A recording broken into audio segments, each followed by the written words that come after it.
아니 트링들 아니 펩나웨 아니 라투 캔롭 아니지 예든 좀바좀마 용당 아니 최저기 김바보모 용라 아니 트링인들 치료 딜레타 아니 선대다시 딜레셔이. So first of all, Đầu tiên, tới tất cả những vị Tenpo, Tulku, Lama cùng thánh chúng và chúng hội tăng năm tăng đoàn và tất cả quý vị tham dự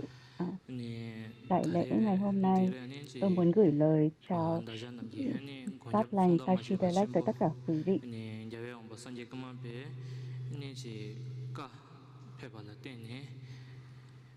tất cả những mà mình được chia sẻ là anh chị chơi được những món gì gì anh cái tuyển số xong bảo vệ chế độ gì còn anh chị chơi được những món gì tuyển số thì các phép năng xong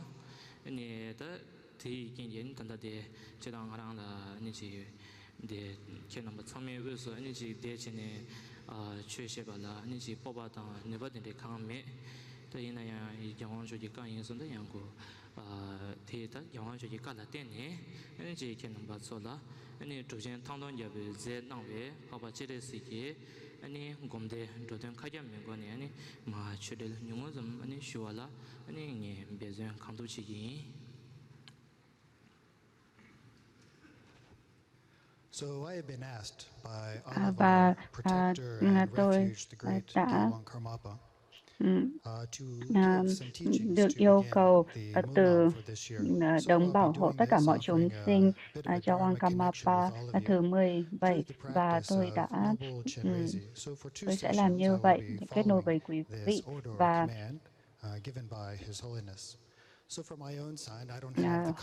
buổi chiều ngày hôm nay chúng ta sẽ có hai thời giáo lý và thực hành theo chỉ dẫn của Đức Gyalwang Karmapa. Tôi thực sự không có khả năng và tự tin để làm việc này, nhưng mà vì thỉnh cầu của Đức Karmapa nên là tôi sẽ nỗ lực hết mình để có thể chia sẻ giáo pháp với quý vị.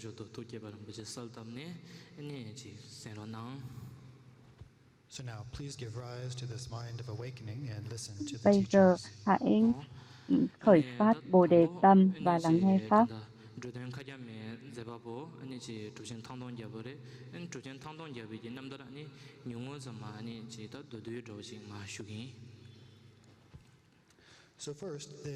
Đầu tiên, bản kinh này nó là lợi ích vùng khắp và tôi sẽ giảng về kinh này.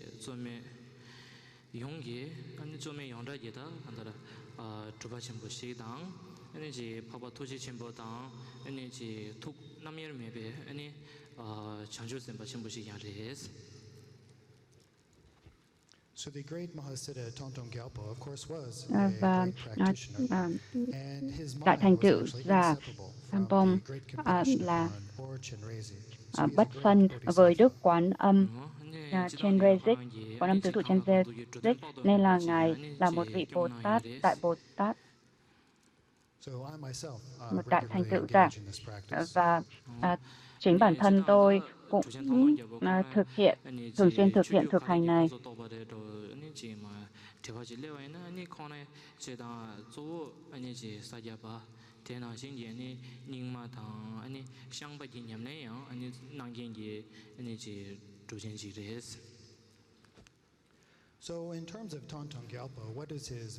Chanchen Gapo thì dòng truyền thừa chính của Ngài là gì? Chanchen Gapo chủ yếu là dòng truyền thừa Shakya và Ngài cũng có kết nối với dòng truyền thừa của Nyingma và đồng thời cả Sampakaju nữa.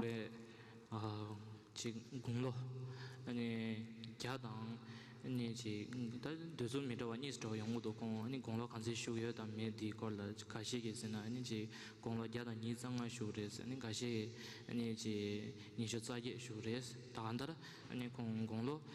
đã gia đình như show lẽ là cái gì anh show nào đấy. So in terms of how long did the Mahasiddha Tontong Gyalpo live,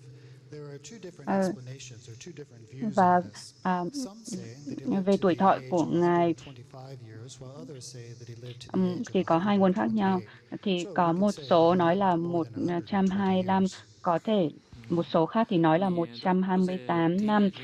Nên là nói chung, chúng ta có thể nói rằng là Ngài sống trong khoảng hơn 120 năm. So during that lifetime in this world, he Trong set khoảng forth thời gian many đó trên thế emanations, and gian those này, emanations Ngài spread throughout the đã world, bringing great benefit to beings. có rất nhiều những hóa thân và mang lại vô lượng lợi ích cho chúng sinh.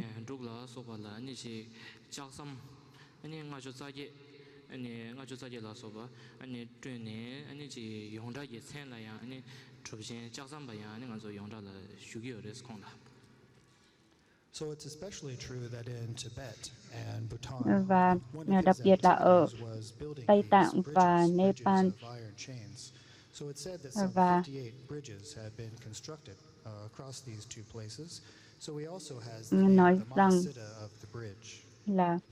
Ngài đã xây dựng rất là nhiều những cây cầu ở cả Tây Tạng và Nepal.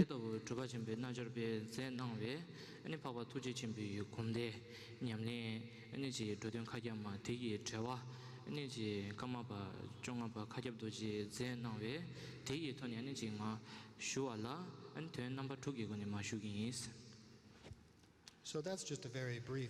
account Và of đây the life story of the great Mahasiddha Tontong Gyalpo. là giới thiệu rất là ngắn gọn về Đại Thành Tựu Giả. Some instructions from the commentary written by the 15th Karmapa, Kakep Dorje, and this commentary contains 6 points. Thăng Tông Gyalpo. Và sau đây thì tôi sẽ nói về luận giải của Đức Karmapa.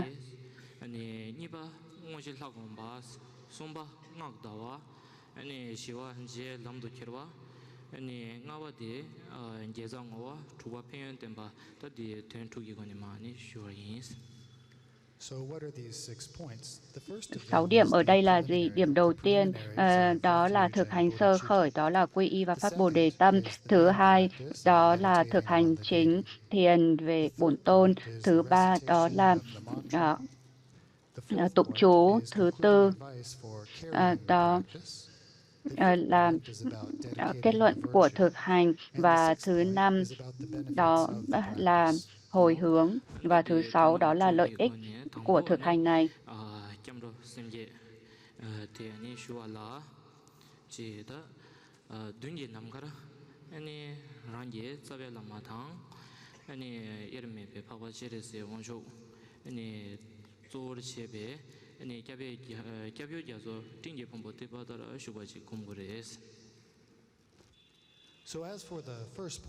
Và về điểm đầu tiên, về quy y và phát Bồ Đề tâm, đầu tiên chúng ta hãy quán tưởng là bên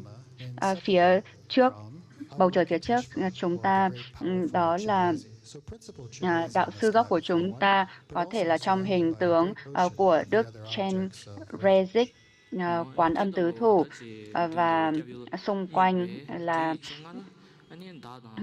chư đạo sư như là chư Phật và Bồ Tát.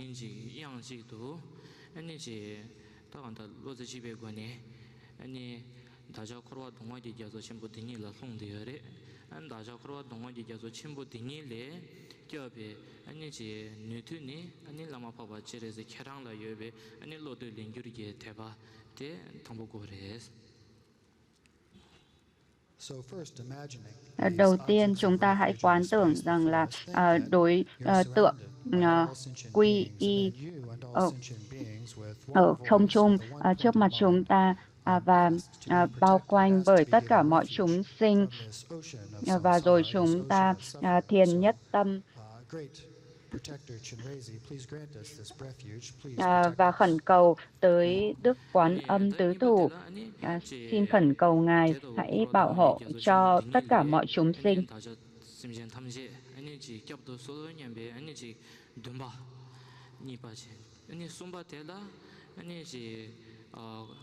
다 마요 남제 타다니 베스진 탐제 타 아니 다 콜와 동원이 자서 친구 dinile 아니 지 좁게레 냠베 이제 아니 지 랑 바바 지레스 다랑 바바 지레스 좁게레 냠베 이제 다 대숨 아니 조고레스. So the first of these 3 points is refuge. Đầu tiên của thực hành đó là chúng ta có niềm tin rằng là Đức Quán Thế Âm có thể bảo hộ chúng ta, có thể giải thoát mọi chúng sinh khỏi khổ đau, và sau đó là chúng ta sẽ khẩn cầu Đức Quán Thế Âm hãy ban sự gia trì bảo hộ đó, và rồi chúng ta tự tin rằng là Quán Thế Âm có khả năng bảo hộ tất cả chúng ta, tất cả chúng sinh ba cõi khỏi khổ đau của vòng sinh tử luân hồi.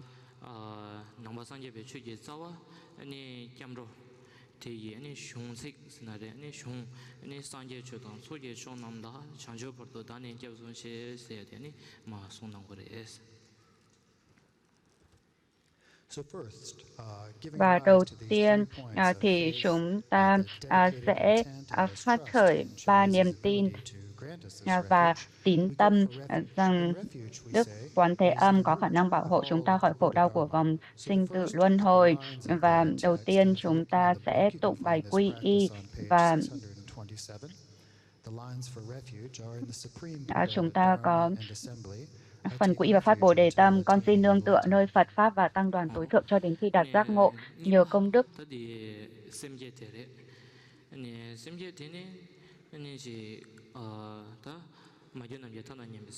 tạo bởi bố thí và các hạnh toàn hảo khác, nguyện con đạt được giác ngộ vì lợi lạc của tất cả mọi chúng sinh.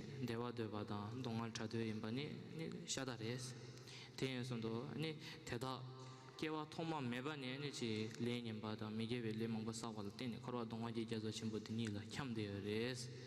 ane teda ane chi teda namla ne dewa ane chi kwebe che tu anna na meba yang da ba zo be sanje la kwebe che tu ane da ye papa che re se onjo ji gomde de nyam so da yi nyam be ane chi samba yang res.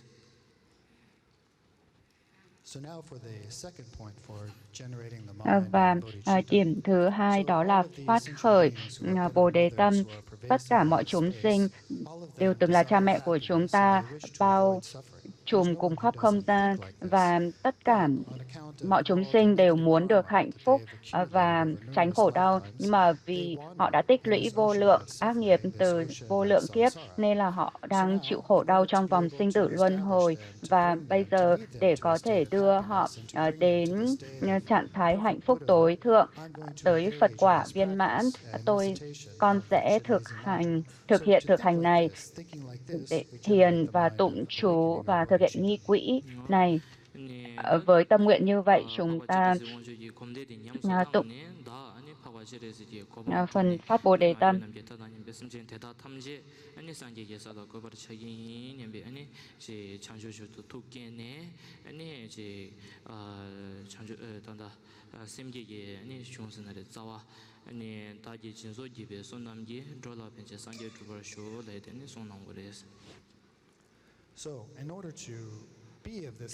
Và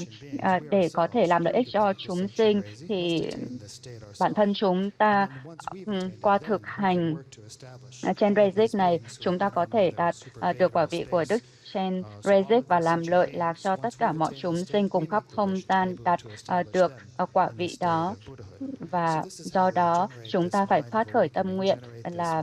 sẽ đưa tất cả mọi chúng sinh tới quả vị của Đức Chen Rezik, và thông qua đó chúng ta có thể phát khởi Bồ Đề tâm, và Bồ Đề tâm là cốt lõi của Đại Thừa.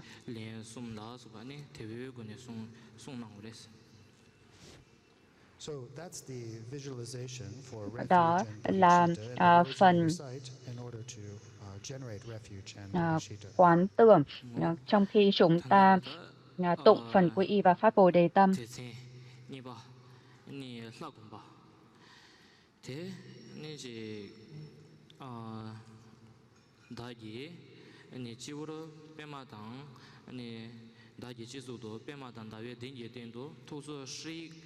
karbo ani ji we dong we se ji rang xin ji kum go res.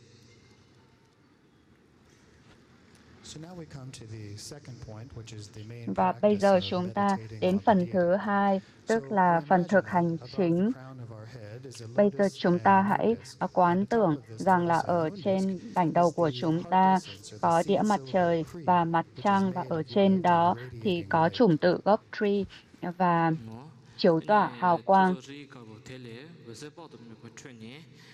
sắc trắng.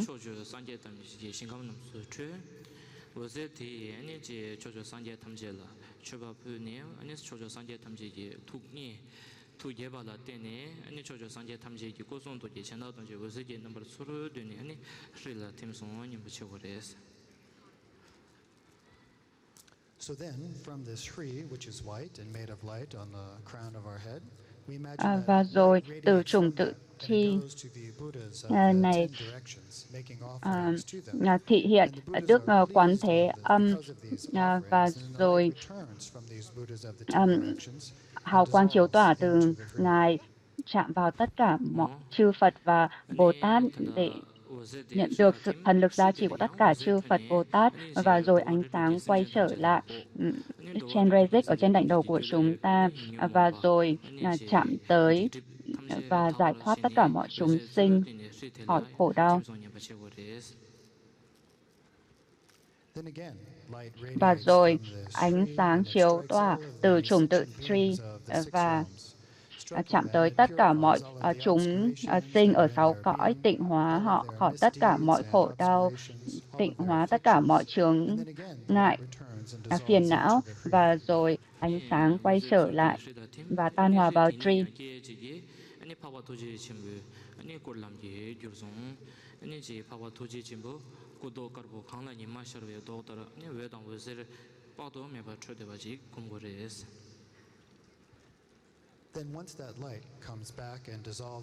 Và rồi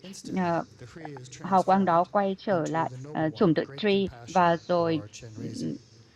chủng tử tree chuyển hóa thành Đức Chenre sắc trắng tạo bởi hào quang trắng giống như là sắc trắng của xứ tuyết, của núi tuyết.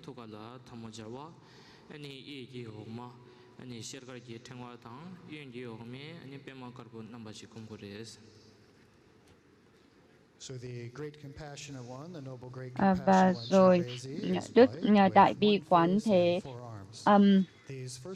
thì có một mặt và 4 tay. Hai tay đầu tiên thì chắp lại, tay thứ phải thứ hai thì cầm chuỗi hạt trắng, và tay trái thứ hai thì cầm đóa hoa sen trắng.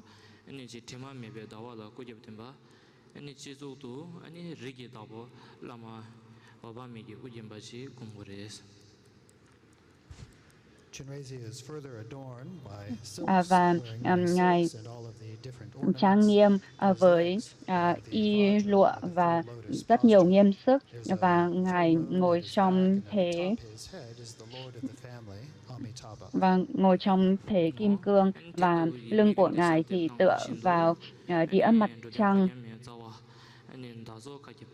vô nhiễm.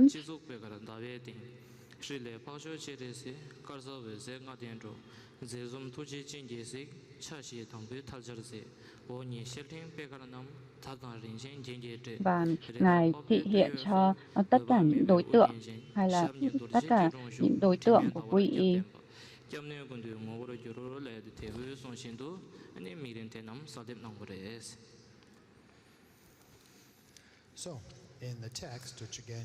Và rồi ở trong bản kinh này có nói chi tiết về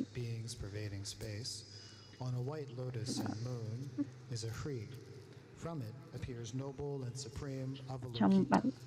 thì có chi tiết đó là ở trên đỉnh đầu của con và tất cả mọi chúng sinh cùng khắp không gian có hoa sen trắng và đĩa mặt trăng, và trên chủng tử tree thị hiện Đức Quán Âm, Đức Thánh Quán Âm, và Ngài tỏa hào quang trắng và tỏa ra ánh sáng năm màu. Ngài tuyệt đẹp và mỉm cười. Ngài nhìn tất cả với ánh mắt từ bi. Ngài có 4 tay, 2 tay đầu tiên chắp lại, và 2 tay phía dưới thì cầm tràng hạt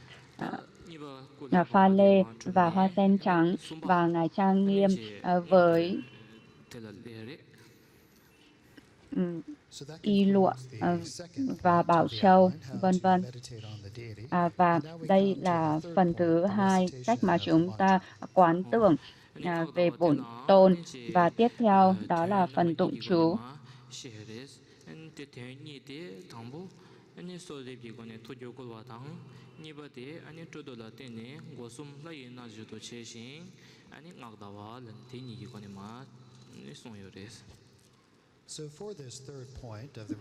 Ở điểm thứ 3, phần tụng chú thì có 2 phần. Phần đầu tiên đó là chúng ta khẩn cầu tâm của Đức Chenrezig, và thứ 2 đó là chúng ta quán tưởng thân khẩu ý của chúng ta được gia trì bởi thân khẩu ý giác ngộ của Đức Quán Âm. Và bây giờ chúng ta sẽ dành một chút thời gian để uống trà trước khi nó trở nên lạnh đi.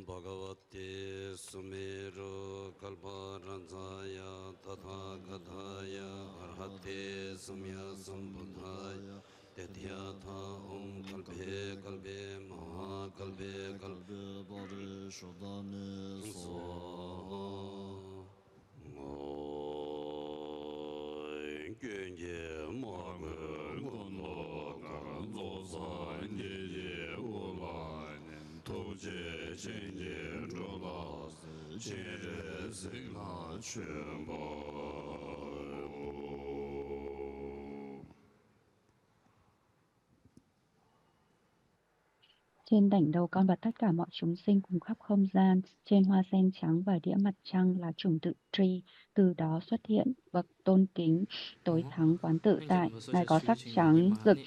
chiếu ra tia sáng 5 màu, với tướng hảo mỉm cười. Ngài quán chiếu với đôi mắt từ bi. Ngài có 4 tay, trên 2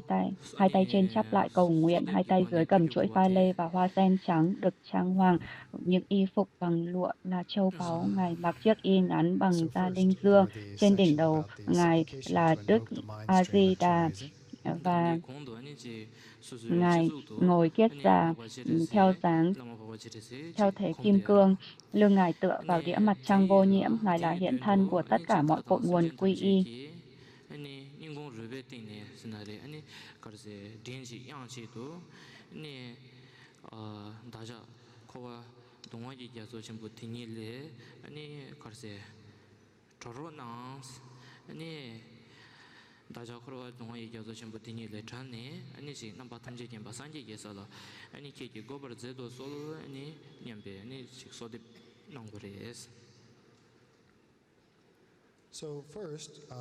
Đầu tiên,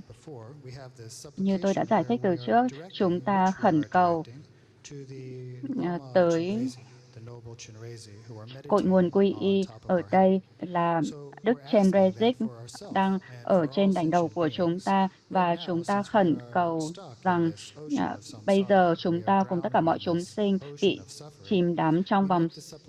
sinh tử luân hồi, biển khổ luân hồi, và rồi chúng ta khẩn cầu nhất tâm tha thiết rằng xin hãy giải thoát chúng con khỏi biển khổ luân hồi. Và khẩn cầu như vậy rồi nguyện cho chúng con có thể đạt được quả vị Phật quả tối thượng. Và đó là ý nghĩa của phần khẩn cầu.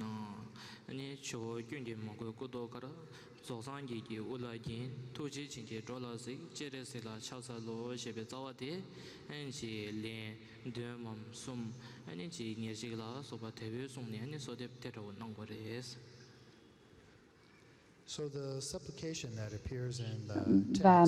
khẩn cầu ở trong bản kinh này nói rằng là thân Ngài có sắc trắng, không bị lỗi lầm nhiễm ô. Trên đảnh đầu Ngài trang nghiêm Đức Phật toàn giác, Ngài quan sát chúng sinh với ánh mắt từ bi. Đức Quán Âm tự tại, chúng con xin đảnh lễ Ngài. Chúng ta có thể tụng 3 lần, 7 lần, 21 lần, hoặc nhiều lần nhất có thể.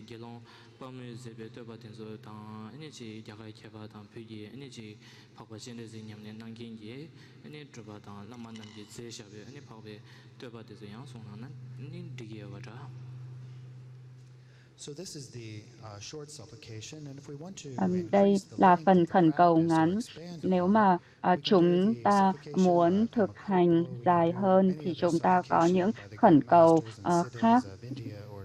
của những đại thỉnh tự giả của Ấn Độ hay Tây Tạng. Bất cứ bài khẩn cầu tới Đức Chenrezig nào mà quý vị biết, quý vị có thể thêm vào.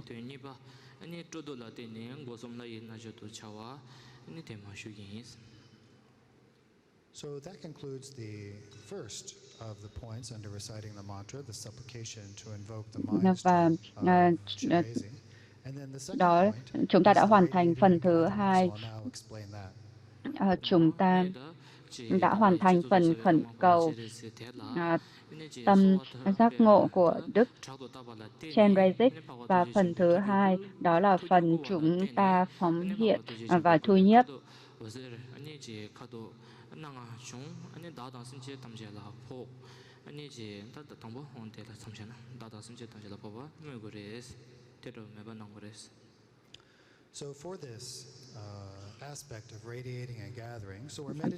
Với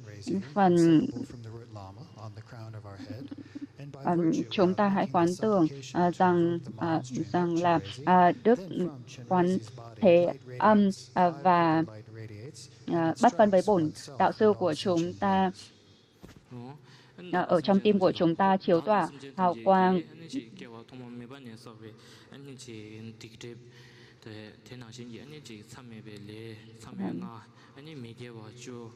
Và tịnh hóa tất cả những hiện tượng nhiễm ô, tâm thức mê mờ và thế giới bên ngoài,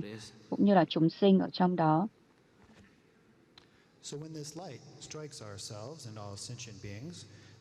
Và khi ánh sáng hào quang chạm vào chúng ta và chúng sinh, thì chúng ta hãy quán tưởng rằng là tất cả mọi ác nghiệp, tất cả mọi chướng ngại, ví dụ như là từ 5 trọng tội hay là từ 10 bất thiện hạnh, vân vân, tất cả chúng đều được tịnh hóa ngay trong một khoảnh khắc, trong một sát na. Chúng ta hãy quán tưởng như vậy.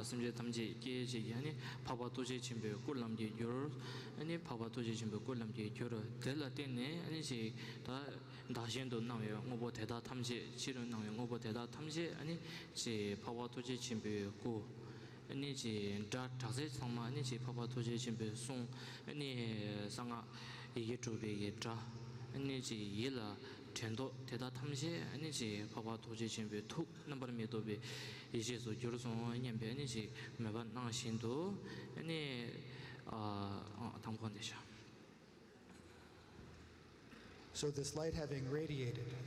Và ánh sáng chiếu tỏa chạm vào tất cả chúng ta và tất cả mọi chúng sinh, và chúng ta và chúng sinh trở thành Đức Quán Thế Âm, và rồi môi trường cũng được tịnh hóa, và hình tướng của chúng ta trở thành hình tướng của Đức Chenrezig. Tất cả mọi âm thanh trở thành âm thanh của thần chú 6 âm Om Mani Padme Hum, và tất cả mọi suy nghĩ, mọi tư tưởng nhận thức của chúng ta trở thành trí huệ bất nhị vô nhiễm. Và đây là cách mà chúng ta quán tưởng trong phần thực hành này.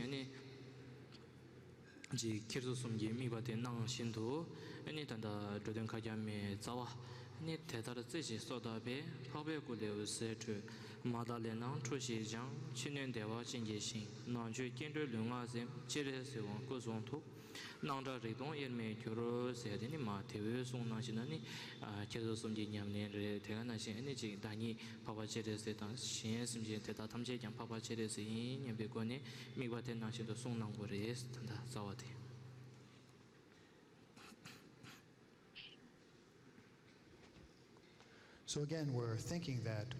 Và rồi chúng ta hãy quán tưởng rằng là bản thân của chúng ta trở thành Đức Chen Rezik, và rồi chúng ta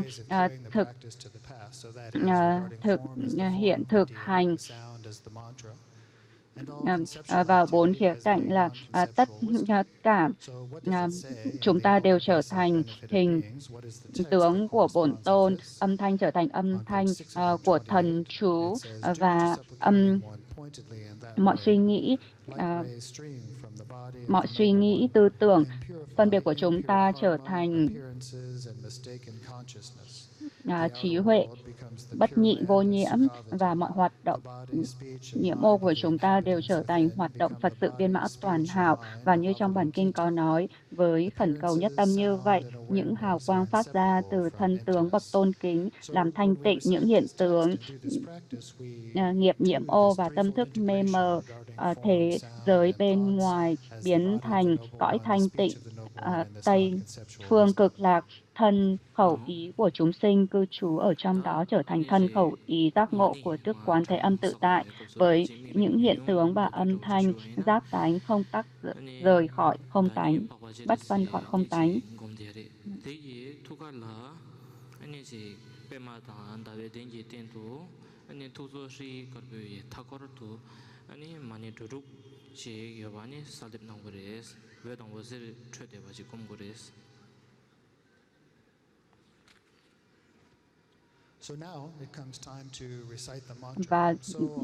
Và rồi chúng ta tụng chú, và tôi sẽ giải thích ngắn gọn.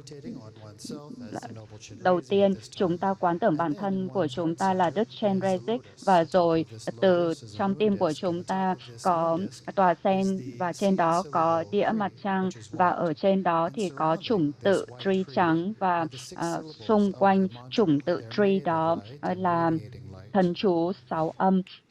Thần chú này được tạo bởi hào quang và cũng chiếu tỏa ra hào quang 5 màu sắc trắng. 초조 상제 탐지기 싱함 넘수주 초조 상제 탐지기 싱함 넘수주는 초조 상제 탐제라 아니 대기 주변에 아니 고송도 예천나도 수다 초조는 쇼베 상제 탐지기 아니 고송도 예천나 탐지 외세계 넘버 수로 되니 다당 심제 탐제라 포송 예배 매번 넘버레스.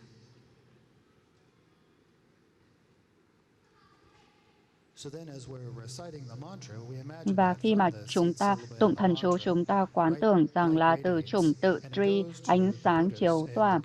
và chạm tới tất cả chư Phật và cõi thanh tịnh 10 phương, và cúng dường tới tất cả chư Phật, và rồi hào quang trở lại với thần lực gia trì thân khẩu ý của tất cả chư Phật, và rồi nó tan hòa vào bên trong chúng ta và tất cả mọi chúng sinh. Đây là một cách mà chúng ta có thể quán tưởng khi chúng ta tụng chú.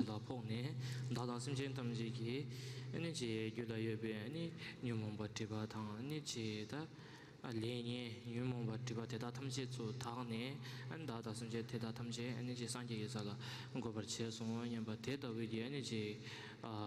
thukte te shin do ani ji mani te ma thangsa nang pres. Và khi hào quang trở lại từ chư Phật 10 phương và nó chạm vào chúng ta và tất cả mọi chúng sinh, và chúng ta có thể quán tưởng rằng là bởi vì như vậy nên tất cả mọi phiền chướng, mọi phiền não, chướng ngại, ác nghiệp của chúng ta được tịnh hóa nhờ thần lực gia trì đó và đưa chúng ta vào trạng thái Phật quả. Và khi chúng ta tụng chú, chúng ta có thể quán tưởng như vậy. Sumba ngakda we ye ani chi mirim ta ani tedam nyonyom do de zama shune ani shiva je lam do chiro de ma ani shiva ka pa bares. Và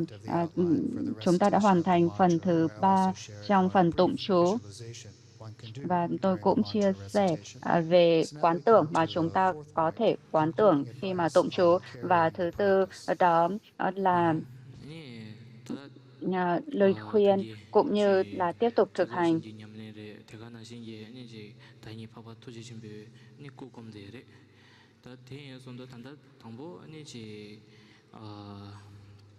드림 디마 제용도 아니 지 지용 나오는 거 대다 탐시 아니 바바도 지 지금 대다 탐시 서로 되네 서로 아니 왜 와서기 넘버 서로 되네 달라 팀 아니 지다 바바 다당 본데 하시나 서로 달라 팀스 와서기 넘버 서로 달라 팀스. So before we go into the Và trước khi chúng ta bước vào ba khía cạnh để chúng ta có thể tiếp tục con đường và ở trong phần tan hòa thì chúng ta quán tưởng bản thân chúng ta là Đức Chenrezig và rồi tất cả môi trường xung quanh và chúng sinh tan hòa thành hào quang và rồi tất cả tan hòa vào chính bản thân chúng ta đang là Đức Chenrezig. 드림디 걸라 미세 송면도 아니 태가라 계속 숨지 냠내다 말에 거기 송낭도 이나야 단단지 만데지 개연도 아니 드림디 걸라 도스 마시나 아니 계속 숨지 냠내 시교다 아니 단지 공도 아니지 ngak다에 갑라 파과 도지 침베지 꼭 겁내 ngak다도야 아니지 계속 숨지 냠내 시에 대한 아니 단다딜라 아니지 고 대라메다로 차루도 대한 아니 단다지 고 드림디 그 배제 차베 코로나 매와 이나야 이 소르도 아니 공이.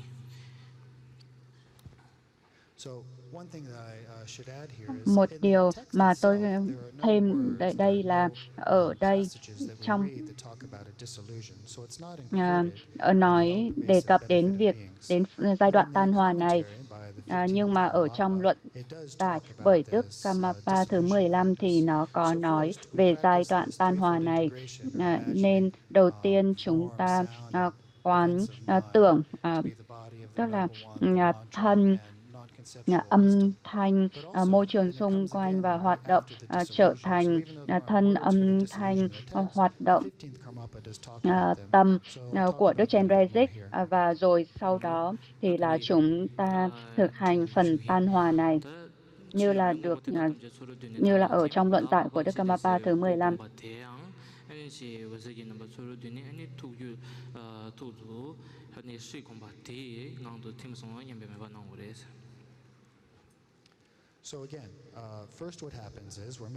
Và đầu tiên chúng ta quán tưởng bản thân chúng ta là Đức Chenrezig và tất cả môi trường xung quanh cũng như là tất cả mọi chúng sinh đều tan hòa vào ánh sáng và rồi ánh sáng này tan hòa vào chúng ta đang là hiện thân của Đức Chenrezig và rồi chính bản thân chúng ta đang là Đức Chenrezig cũng tan hòa thành ánh sáng và rồi tan hòa vào chủng tử Tri đang ở trong tim của chúng ta.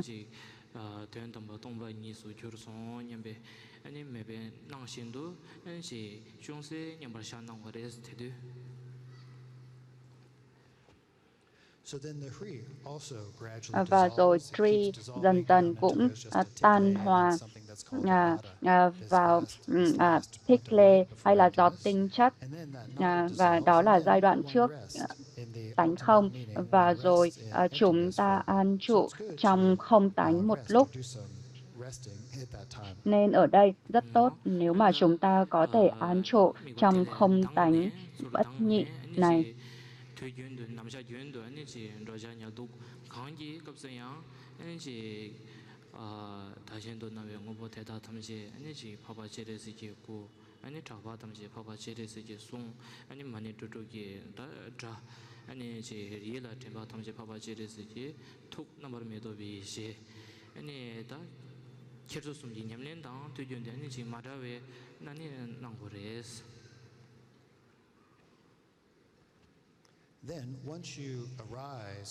Và rồi khi chúng ta khởi lên từ trạng thái đó, và rồi có nghĩa là khi suy nghĩ khởi lên thì chúng ta có thể tiếp tục thực hành về 4 phần đó. Tức là chúng ta có thể quán tưởng trở lại thân của chúng ta chính là thân của Chenrezig, khẩu chính là âm thanh của thần chú và tâm chính là tâm trí huệ giác ngộ viên mãn của Đức Chenrezig.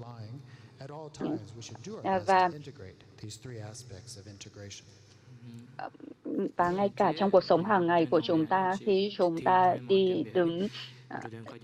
nằm ngồi, vân vân, trong mọi hoạt động, chúng ta hãy cố gắng nhất có thể để có thể duy trì 3 khía cạnh này.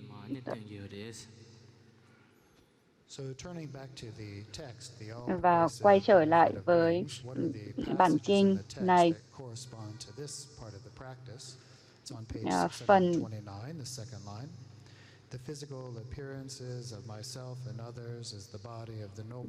tiếp tục trở lại điện, đó là thân con và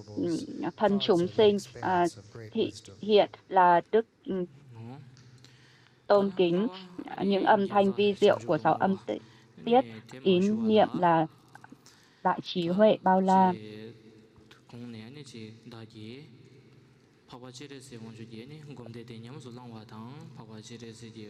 ku komshin papa chiri se ye la cheba te gi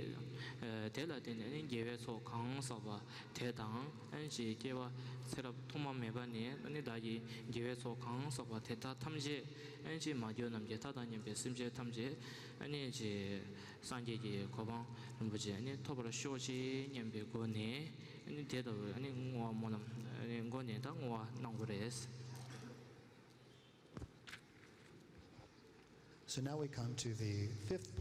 Và rồi đến phần thứ tư, đó là phần hồi hướng công đức. Và ở đây chúng ta hồi hướng để đạt được Phật quả. Ở đây khi mà chúng ta thực hành thiền về Đức Quán Thế Âm, có niềm tin tín tâm vào thực hành này, và rồi chúng ta nghĩ về công đức của thực hành này, cũng như là công đức, và không chỉ vậy mà công đức mà chúng ta đã tích lũy được từ vô lượng kiếp, và chúng ta hồi hướng nó cho giác ngộ. Chúng ta hãy nghĩ rằng là con xin hồi hướng tất cả mọi công đức này để đưa tất cả mọi chúng sinh tới Phật quả.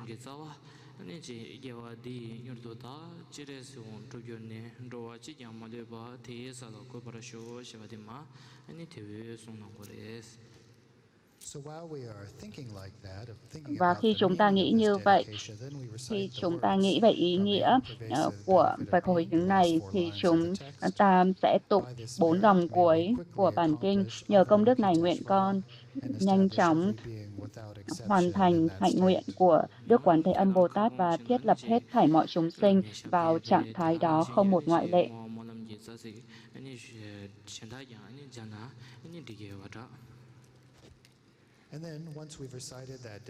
Và khi chúng ta tụng phần hồi hướng này, chúng ta có thể thêm vào những bài cầu nguyện hồi hướng khác, cũng như là những lời cầu nguyện trường thọ.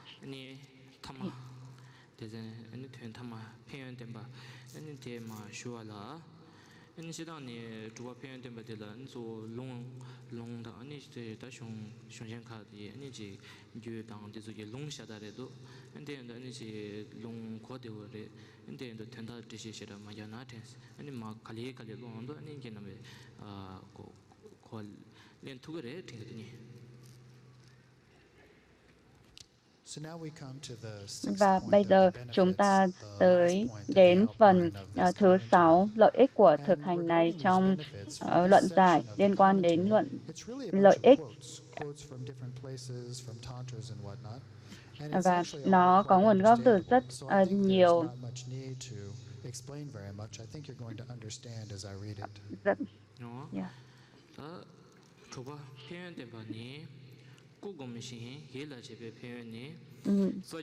Rất nhiều những nguồn khác nhau về việc lợi ích của thực hành này, nên là tôi nghĩ là quý vị đã hiểu về ý nghĩa của lợi ích của thực hành này rồi, nên là tôi sẽ không cần phải giải thích nhiều mà chỉ đọc phần luận giải về lợi ích của thực hành này.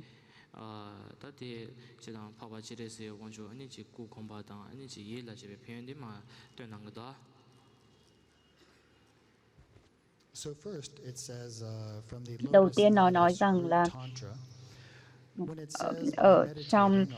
Tantra, khi chúng ta thực hành một hình tướng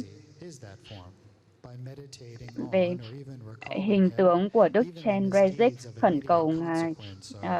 dù ác hạnh của chúng ta đã phạm phải, nó cũng có thể được tịnh hóa, và đây là một lợi ích của việc phát khởi tín tâm vào nơi Đức Chenrezig.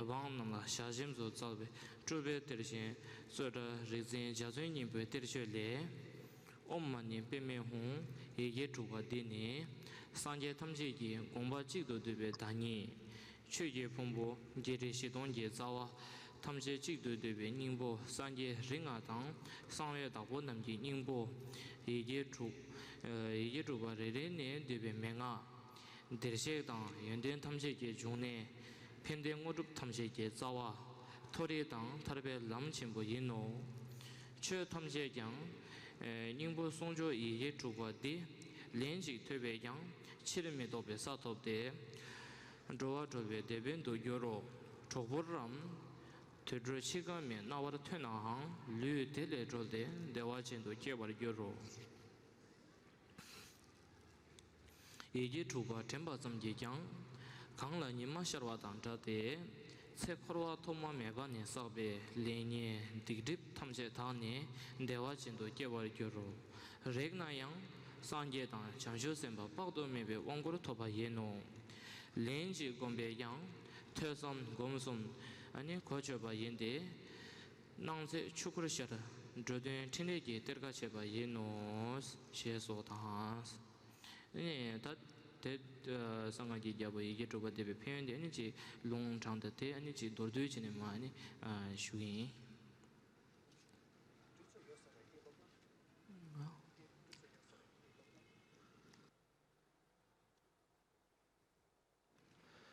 So again from the commentary, the benefit Và rồi từ luận giải, lợi ích của tụng chú sáu âm được giải thích bởi Đức Thích Phật Thích Ca Mâu Ni cũng như là Đức Liên Hoa Sinh trong di chúc của Đức Liên Hoa Sinh cho người dân Tây Tạng. Om Mani Padme Hum, và đây là tâm nguyện của tất cả chư Phật, cũng như là cốt lõi của tất cả 84.000 giáo pháp, giáo lý, và cũng như là ngũ trí Phật, cũng như là tất cả mọi phẩm tánh giác ngộ và cội nguồn của tất cả mọi hạnh phúc tối thượng, và đó là con đường để tới cõi tịnh độ, và cốt lõi của tất cả giáo pháp, và tất cả có thể thành tựu được 10 địa và đạt được Phật quả và giải thoát khỏi khổ đau. Và nếu mà chúng ta nghe được nó vào lúc lâm chung thì chúng ta có thể vãng sinh vào cõi tịnh độ của Đức Phật A Di Đà, và chỉ nghe âm thanh của nó giống như là ánh sáng mặt trời chiếu tỏa nơi xứ tuyết, thì tất cả mọi ác nghiệp che chướng của chúng ta tích lũy từ vô lượng kiếp được tịnh hóa, và chỉ nghe âm thanh thôi chúng ta đã nhận được quán đảnh của vô lượng chư Phật. Và khi chúng ta thiền về nó thì là chúng ta có thể thành tựu được pháp tánh có thể hiển lộ và làm lợi ích cho tất cả mọi chúng sinh. Vân vân.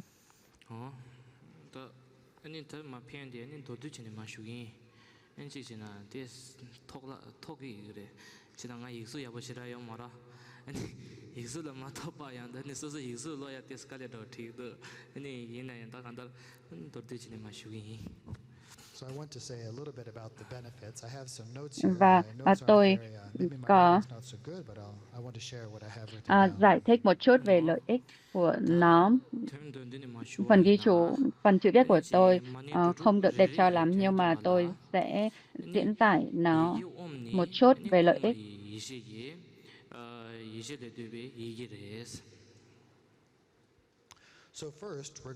Đầu tiên liên quan tới chủng tự đầu tiên là Om. Om là trí huệ của ngũ thân Phật hay của ngũ trí Phật. Mani, Mani thì có nghĩa là Bảo Châu hay Thánh.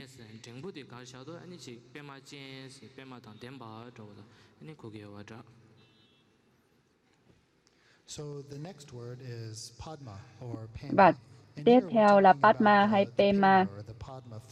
Pema hay Padma có nghĩa là liên hoa, và ở cuối thì nó là nó là Padme hay là Padma, có nghĩa là người đang cầm đóa sen đó.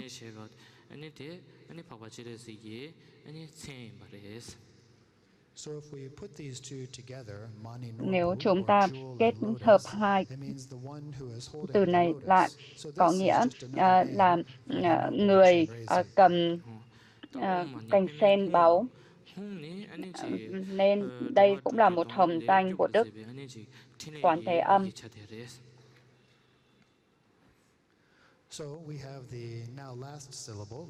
Và cuối cùng, tự cuối cùng, Hùng. Ý nghĩa của Hùng là gì? Hùng có nghĩa là chúng ta có khả năng để thực hiện các hoạt động giác ngộ để giải thoát chúng sinh trong 6 cõi khỏi biển khổ luân hồi.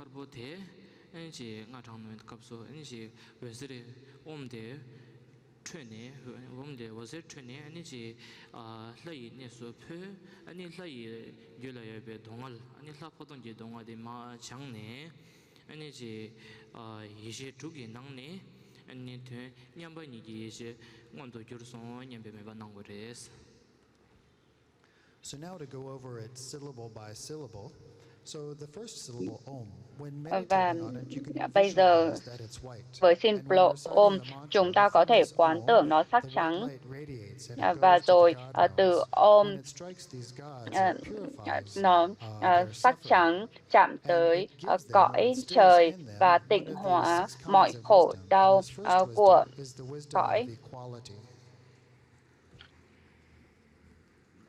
của cõi chư thiên, và rồi họ có thể đạt được trí huệ.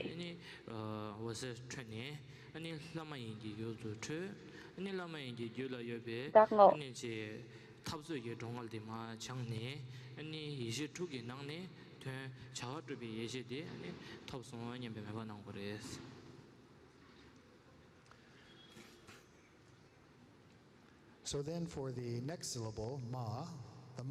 Và rồi tiếp theo chủng tự Ma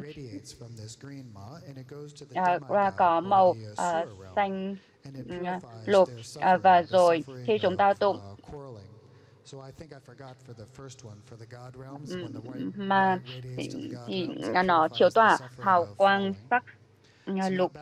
tới cõi Asura, và nó tịnh hóa mọi khổ đau của đói khát, và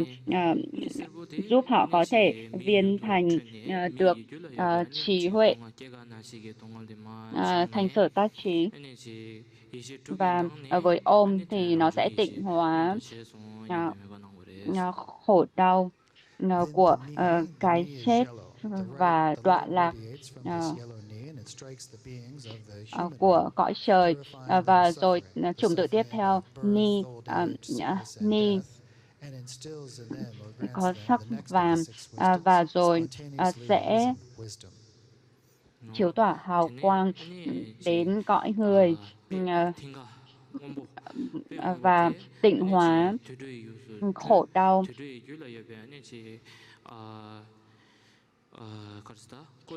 của bất toại nguyện do ái dục của cõi người, và họ đạt được trí huệ. Và tiếp theo đó là Pát hay là P,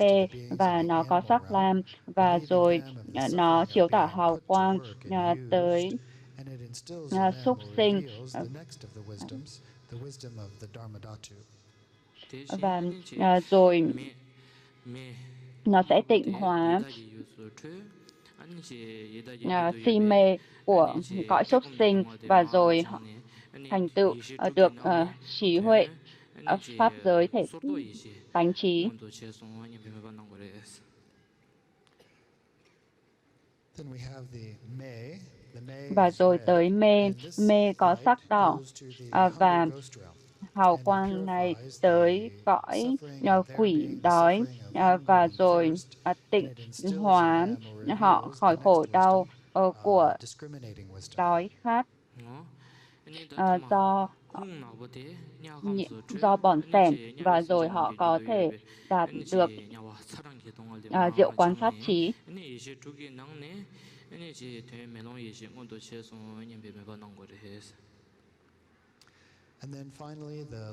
Và rồi cuối cùng là chủng tự hôn.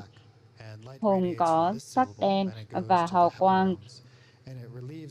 từ nó chiếu tỏa đến cõi địa ngục và rồi có thể giải thoát họ khỏi khổ đau của cái lạnh và cái nóng thiêu đốt do tâm sân hận, và rồi họ có thể đạt được trí huệ đại viên cảnh trí. Nói chung, chúng ta có thể nói rằng là 6 chủng tử Om Mani Padme Hum nó là thần chú vương và nó là bản thể hay là thể tánh của Đức Chenrezig, và đồng thời nó cũng là bản thể của 6 trí huệ. Và thông qua 6 chủng tự này tịnh hóa mọi khổ đau của chúng sinh 6 cõi. Nên là chúng ta nói rằng là những thần chú 6 âm này là bản thể hay là cốt lõi của 84.000 giáo pháp của Đức Phật.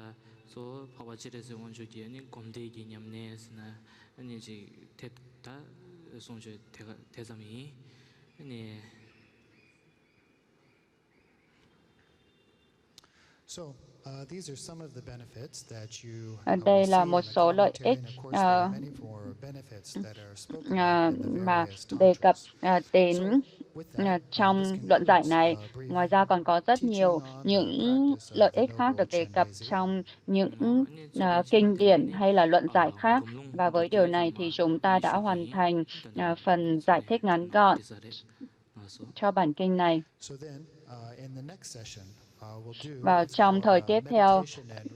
chúng ta sẽ thực hành thiền và truyền khẩu cùng với nhau. Và do đó bây giờ chúng ta sẽ nghỉ giải lao nửa tiếng.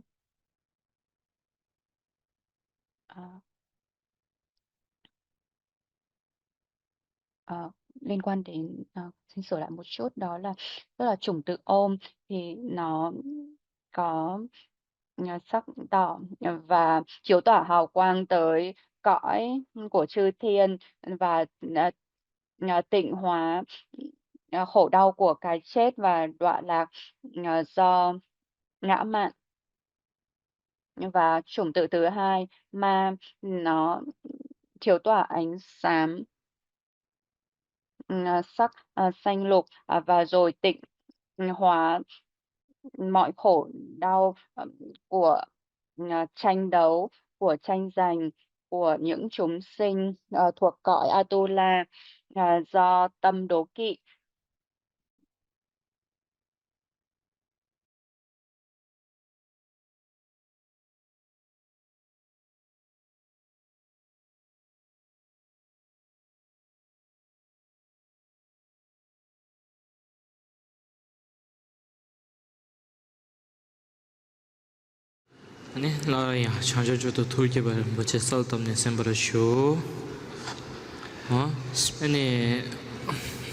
So again, please give rise to the mind of bodhicitta and listen.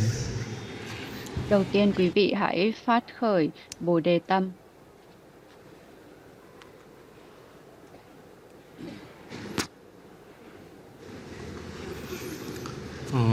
Chỉ đang đang có yani isin ở chỗ 아니 주된 가자면 아니 곰데 도르드지만이 곰데세 곰롱 도르드지 아니마 된쇼도 카페낭송 대엔더니 너무 처음에라 대 곰롱데 마 쉬베 값소 아니데 주된 가자면 거랑 아니 자와디마 칼리 저기 저기라니 걔는 뭐 소이야 아니 젠데 나라나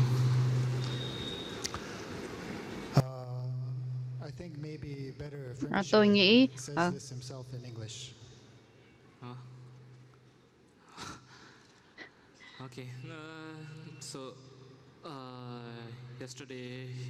ngày hôm qua Đức Yawankamapa đã yêu cầu tôi trao truyền lung khẩu truyền và giải thích cho tất cả các quý vị, và do đó tôi sẽ truyền khẩu từ từ và quý vị hãy lặp lại theo tôi. Xin cảm ơn.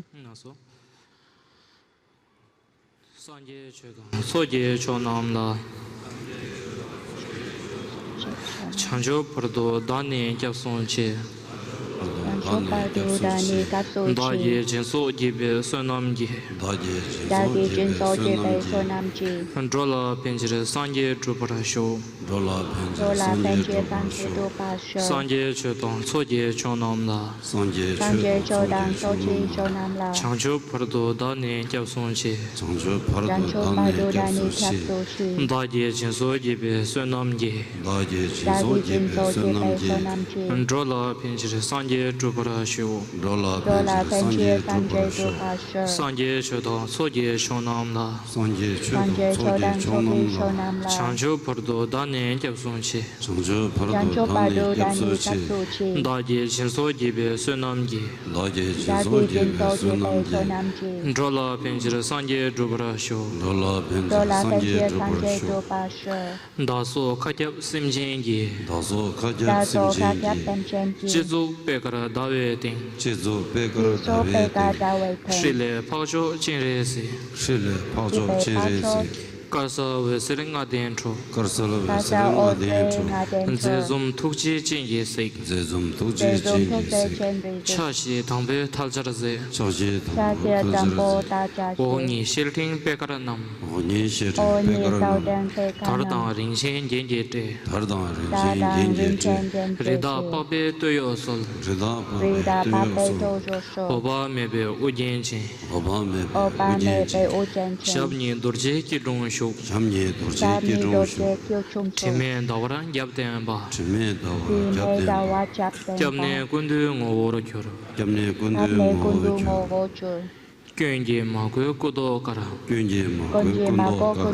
Zosan yeye ulagi Tuje jingi drola sik Chinre sila chasalo Gyönge magoy kodo kara Zosan yeye ulagi Tuje jingi drola sik Chinre sila chasalo Gyönge magoy kodo kara Zosan yeye ulagi Tuje jingi drola sik Chinre sila chasalo Tedara zeji soldabe Pabe gule vesirchu Mada lenang chushe jang Chine dewa jinje shin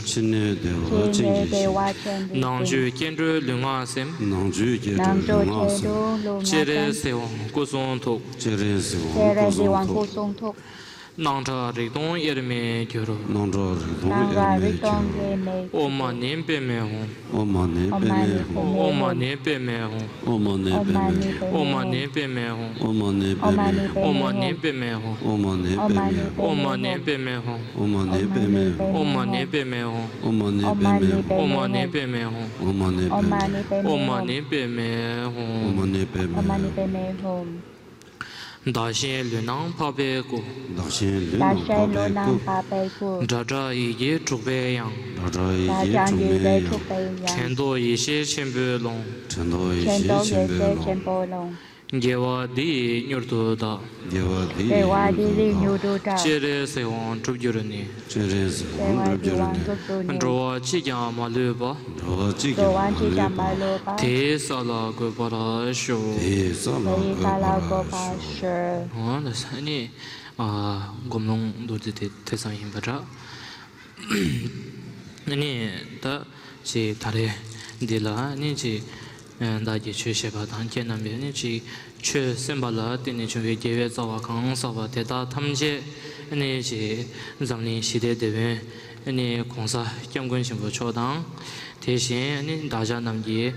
Gun Yap Song Dang Ma Shi Ba Shimbo Ani Yawe Wangbo San Je Kamang Pa Cho Tang Ani Te Nang Shin Ye Ani Ji Yawa Yap Sen Nam Ba Te Shin Ani Ji Tenzin Ji Ye Wo Kang Nang Su Shu Ba Te Ta Tam Je Tang Ani Tenpa Ye Shin Tenpa Yurin Tu Ne Ba Ani Ma Yu Nam Ji Ta Dang Nye Be Sim Jen Te Ta Tam Je Nyur Tu La Na Me Ba Yang Ta Bar Zo Be San Je Ji Ani Sa La Go Bara Che We Che Tu Ani Ngo Mo Lem Nyam Tu Ani Song Ra Nang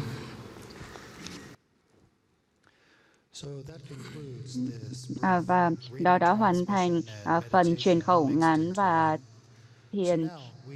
cùng với nhau. Và bây giờ chúng ta hãy nghĩ rằng là tất cả những công đức từ việc tôi giảng Pháp và quý vị lắng nghe Pháp, chúng ta hồi hướng để cho đấng bảo hộ của sự tuyết Đức Kama, Đức Đức Đà Lạt Ma Trường Thọ, Đức Yawang Kamapa Trường Thọ và tất cả chư đạo sư cao sư Trường Thọ và giáo lý được truyền bá rộng khắp và dài lâu, và rồi tất cả mọi chúng sinh đều được đưa đến quả vị Phật quả viên mãn. Và chúng ta hồi hướng.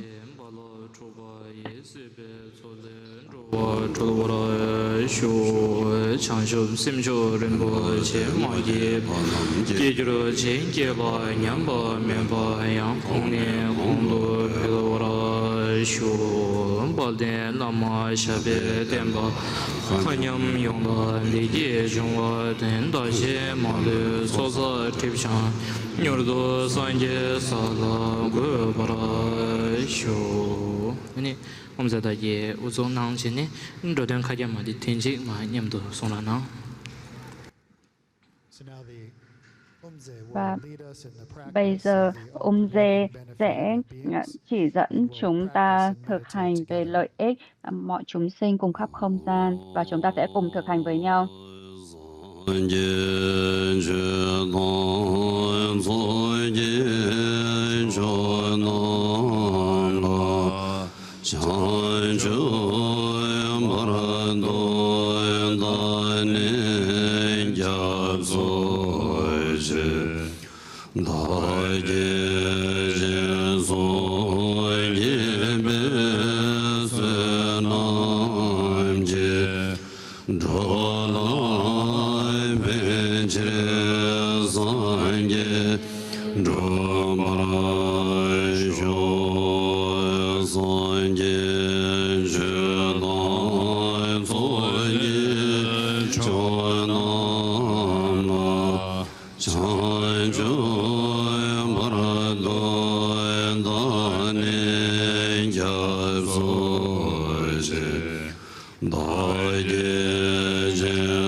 Dhanai Benchre Sangye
Từ chúng tự ôm sắc trắng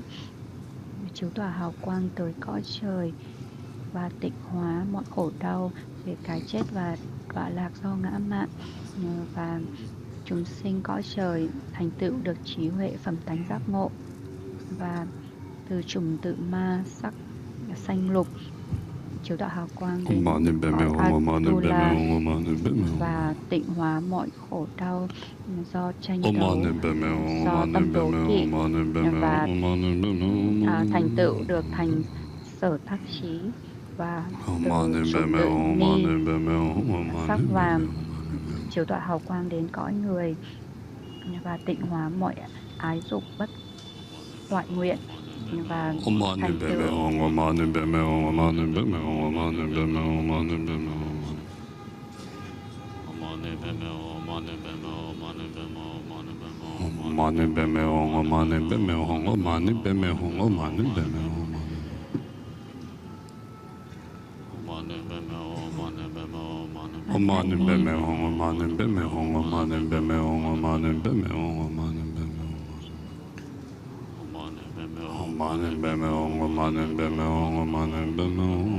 bình đẳng tính trí, và rồi từ bát sắc lam chiếu tỏa hào quang tới cõi súc sinh, tịnh hóa mọi ngu dốt và thành tựu được pháp giới thể thành trí, và từ mê sắc đỏ chiếu tỏa hào quang đến cõi ngạ quỷ, tịnh hóa mọi đói khát do bỏn rèn và thành tựu được diệu quan sát trí, và từ hồng sắc xanh lam hay là sắc đen chiếu tỏa hào quang tới cõi địa ngục, tịnh hóa mọi lạnh nóng do sân hận và thành tựu được đại viên cảnh trí.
Chuje yin le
पंडित मलाई माला दल्दैन दिनभरि पूजा गरेर बसेको थिएँ कि माला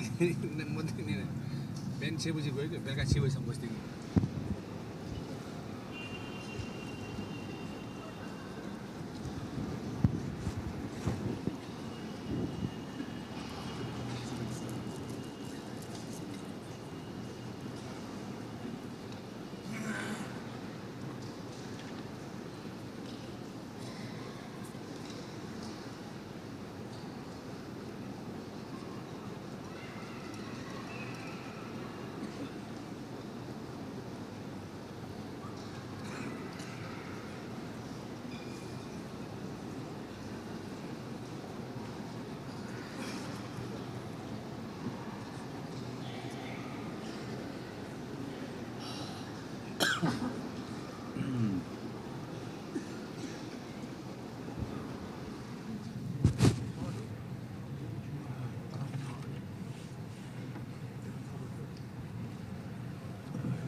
Goodbye, Shibram, Bobby, Shogun, Jawa, Teta, Mayan, Shibara, Shiba, Kana, Lomi, Yajiwa, Teta, Yalwa, Tamji, Layan, Zombo, Shila, Tepe, Dota, Yalwa, Gunla, Shazala, Shibara, Deja, Shetan, Demo, Wanyan, Lidan, Nadan, Deji, Yang, Degban, Dagi, Yeba, Jijin, Bandela, Namjin, Dagi, Zuzuroi, Shoji, Yalwa, Gunda, Sangi, Ziranga, Namla, Lodan, Melon, Dan, Jowa, Gungi, Zinang, Kanla, Teda, Gungi, Jizun, Dai, Ran, Kanai, Shoshoi, Jigdin, Rama, Dan, Sanju, Rimba, Sangi, Machai, Gombo, Teda, Dai, Namji, La, Korlo, Lana, Mebara, Korwa, Kulnyani, Dadin, Kanshi, Teda, Jowa, Gunla, Dejin, Devi, Shir, Kalba, Shigi, Dunyi, Shukwa, Yang, Dagi, Talmo, Labja, Sowai, Chanzo, Wandan, Shujin, Shaba, Dan, Jizu, Yiran, Gunshin, Sowai, Yewa, Chungse, Dagi, Jizang, Namjin, Dagi, Chanjun, Jin,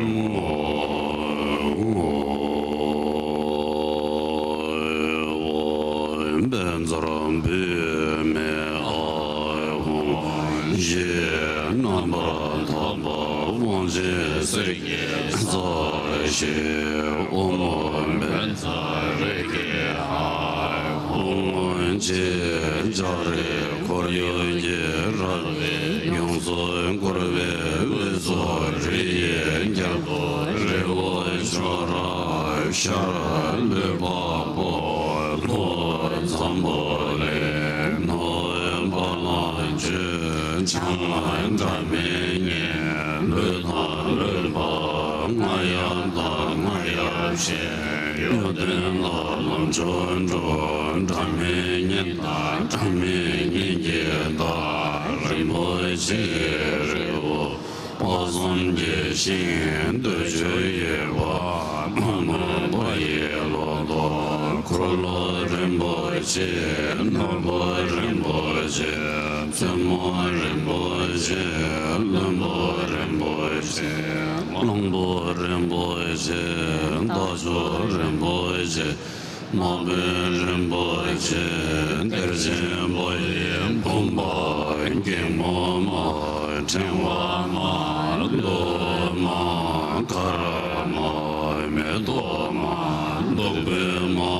Nanzama, Tejama, Niema, Dawa, Rimboje,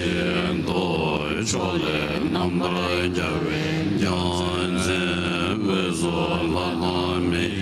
Vajra, Bazam, Soba, Mazanwa, Meba, Ramjam, Gazo, Dege, Changle, Nemba, Gomba, Gaba, Tingi, Tsume, Bande, Lama, Tambe, Shangane, Tambe, Chuji, Tuse, Lekbara, To, Kodin, Tangrai, Yendo, Mulai, Wo, Toje, Jove, Teno, Sheso, So, Shene, Jingi, Lam, Do, Zo.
Chagjimelam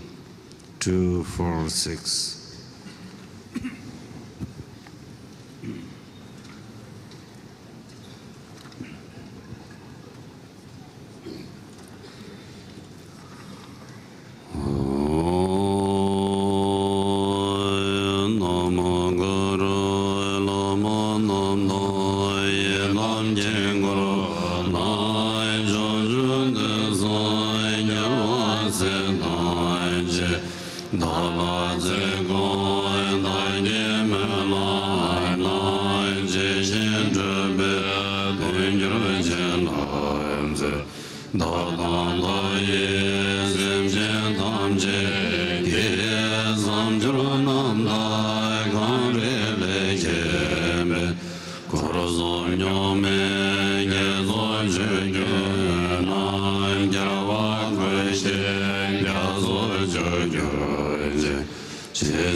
Shira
Lo le de me lo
숨자 담바 숨자 담바 배대면은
Soda me me je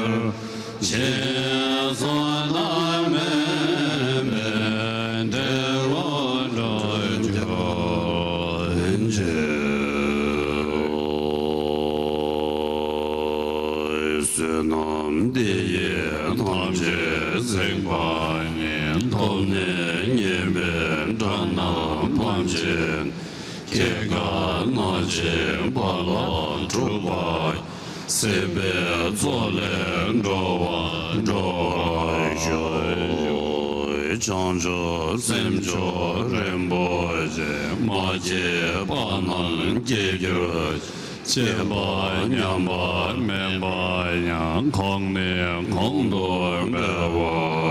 Joy Chunga Chembo Daye Ne Dorma Simchen Tarje Shok Kalba Chewa Samye Chöden Zejen Shoy Yoro